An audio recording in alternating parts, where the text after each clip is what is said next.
নেদারল্যান্ডসের বিপক্ষে প্রথমে ব্যাটিং করতে নেমেই ডাক মেরে ফিরলেন অভিষেক শর্মা। হ্যাঁ, তাতে এবারের বিশ্বকাপে 3 ম্যাচে ডাক মারলেন ভারতের এই বিধ্বংসী ওপেনার। তবে ভারত শুরুতে উইকেট হারালেও হার্দিক পান্ডিয়াকে সঙ্গে নিয়ে ভারতের হয়ে একাই ভিত করে দিয়েছিলেন শিবম দুবে।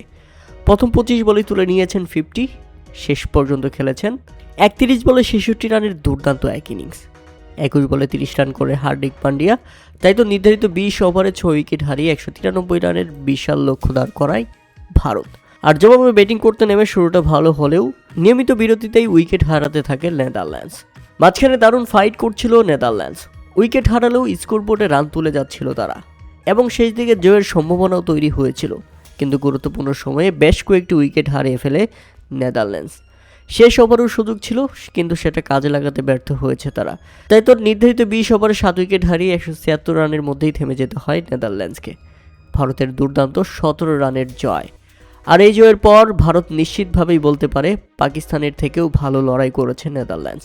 ভারতের বিপক্ষে পাত্তাই পায়নি পাকিস্তান। সেই তুলনায় নেদারল্যান্ডস আজকে ইন্ডিয়ার বিপক্ষে যেভাবে ডমিনেট করে খেলেছে, তাদের নেদারল্যান্ডসকে তাদের ভালো খেলার কৃতিত্ব দিতেই হবে।